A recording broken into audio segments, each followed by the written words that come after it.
Right. ఇక జంజీ దెబ్బకు మొదటిసారిగా కెమెరా ముంగటికి వచ్చిండు ధర్మేంద్ర ప్రధాన్ రాజీనామా విషయం తెలిసిందే. జంజీ దెబ్బకు, యువకుల దెబ్బకు, మొత్తానికి సీజేపీ దెబ్బకు రాజీనామా నీట్ పేపర్ లీకేజ్ విషయంలో రాజీనామా చేసే సంగతి తెలిసిందే. అయితే ఈ విషయంలో మొదటిసారికి మీడియా ముందుకు వచ్చింది. ఒకసారి ఎందుకు చేయాల్సి వచ్చిందని చెప్పే ప్రయత్నం చేస్తాను. నా రాజీనామాకు కారణం అదే. తొలిసారి స్పందించిన ధర్మేంద్ర ప్రధాన్, రాజీనామాపై మౌనం వీడిన ధర్మేంద్ర ప్రధాన్. జెన్జీ విద్యార్థులు కొందరు తప్పుదోవ పట్టించారని ఆరోపణ. తనపై నిరసన వెనుక నవీన్ పట్నాయక్ ఉన్నారని విమర్శలు. ప్రధానిపై విమర్శలకు పోలీసులు లాఠీచార్జే కారణమన్న బీజేడీ. ముందస్తు చర్యగా 30 మంది బీజేడీ కార్యకర్తలను అదుపులోకి తీసుకున్న పోలీసులు.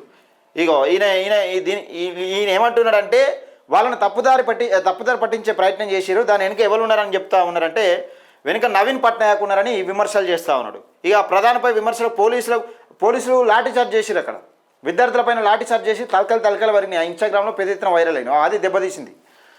రైట్. ఇక నీట్ పేపర్ లీక్ వివాదంపై విద్యార్థుల ఆందోళన నేపథ్యంలో కేంద్ర విద్యాశాఖ మంత్రి పదవికి రాజీనామా చేసిన బీజేపీ సీనియర్ నేత సంబల్పూర్ ఎంపీ ధర్మేంద్ర ప్రధాన్ తొలిసారిగా కెమెరా మీడియా ముందుకు వచ్చిండు. ఒకసారి ఎన్నుంది, ఇది 2లో ఉంది, ఒక్కసారి చూద్దాం.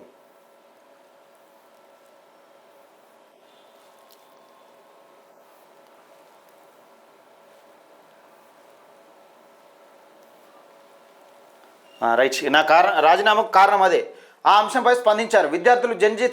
జంజీ తప్పుదోవ పట్టించే ప్రయత్నాలు జరిగాయని, అందుకే తాను రాజీనామా చేశానని వెల్లడించారు. జూలై 25న రాజీనామా చేసిన సరిగ్గా 2 వారాల తర్వాత భువనేశ్వర్లో జిఎం యూనివర్సిటీలో విద్యార్థుల ఉపాధ్యాయులను ఉద్దేశించి మాట్లాడుతూ ఆయన ఈ వ్యాఖ్యలు చేశారు. జెన్జీ మన పిల్లలు కొంతమంది వారిని తప్పుదోవ పట్టించారని చూశారు.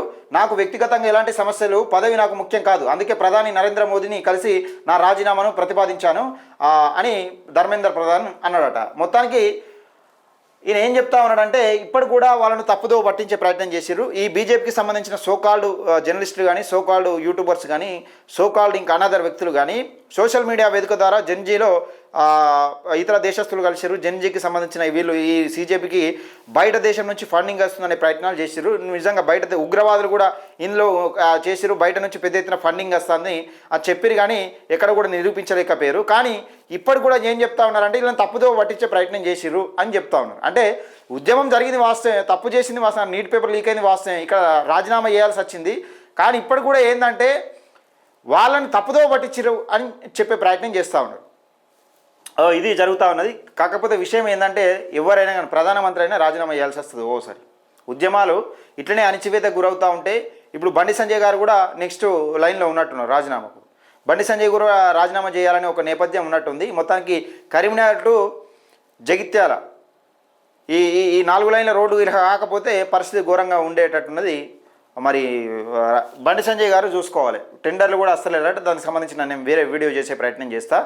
దయచేసి మిత్రులారా, వీడియోని ఎక్కువ మందికి షేర్ చేసే ప్రయత్నం చేయండి, లైక్ చేయండి. జెన్జీ విషయంలో మరి పక్కదారి పట్టించారా, జెన్జీ ఉద్యమం నిజంగానే ఎట్లా జరిగిందనేది మీ అభిప్రాయాన్ని కామెంట్ సెక్షన్లో తెలియజేయండి.